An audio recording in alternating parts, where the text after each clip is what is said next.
Hi, I'm here with Kevin Kwan. We've been doing these videos to take you through the building during the renovations, and it's been a while, so we wanted to bring you up to date on where we are now.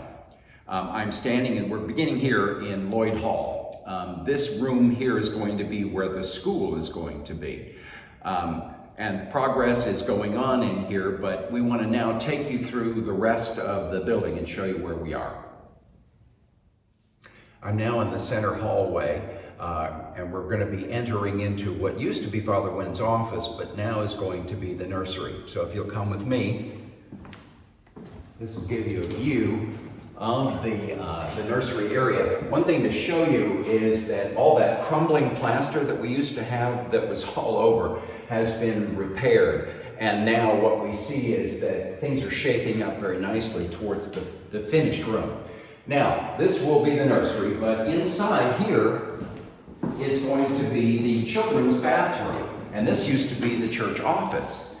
So you see, the last time that Kevin and I took you through here, all of this was pretty much open. And they were just starting to frame out the walls. But this is going to be the children's bathroom here, and next to it, you can see where the adult bathroom will be for access from the hall, from that center hallway. Hi, we're now at the corner of Bossavane and Stockley Garden. This huge area here behind me is, of course, going to be totally renovated. What we're going to see here is, of course, there's going to be a driveway through. There's going to be the playground for the school. We're also going to see the geothermal wells are going to be in this area. And when you look over, the brand new entrance to the church and church buildings is going to be right where that entry door is right now into that area. Also, we're going to see that there's going to be an elevator tower that will be added back there. And you can see the electrical boxes. Those electrical boxes now are all of the electrical grid for the entire complex, which is an enormous change. So all of it is consolidated in that box out there, so access can be given quickly. Right now, I'm standing in the alcove where we used to have the water cooler and the coffee maker. And as you can see, there's a large panel behind me here. This is quite an improvement because before we had 5 or 6 different panels that were controlling all of the electric for Lloyd Hall and the parish house. And so this has now consolidated all of that. And you can imagine all the problems with 5 or 6 different sources of all the electric wiring. And so there were lots of problems trying to figure out where everything was located. So this consolidates all of that, and it'll make it a lot easier, especially when it comes to working on the system anytime it's needed. Okay, I'm now in the basement area underneath Lloyd Hall. And this room here, which was pretty much storage before, this room here, if you can see here, this opening, this is where the elevator shaft is going to be. And this is where the elevator this will be the bottom for the elevator. You'll be able to get down to the basement.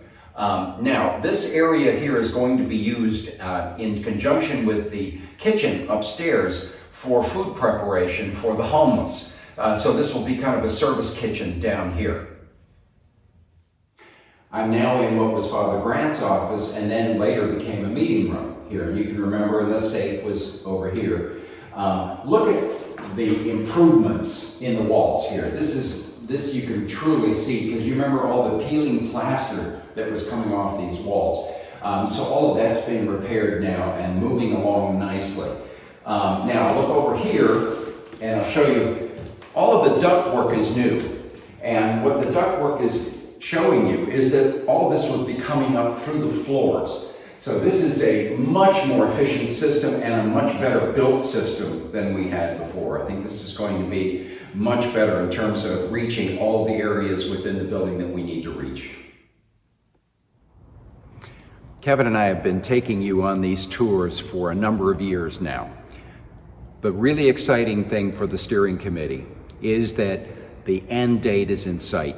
We're looking at March of 2022 as the estimated time of completion.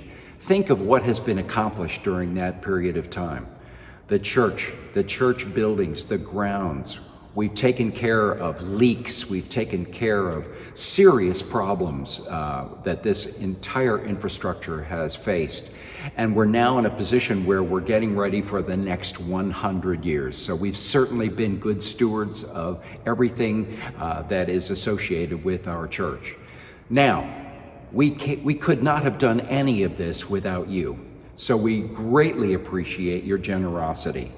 Now, if you have pledged and you have not completed your pledge, then we would certainly encourage you to do that, because we're right at the closing point now. So we really need you to pay that pledge off. But the generosity has been overwhelming, and we really thank you all for everything that you have done.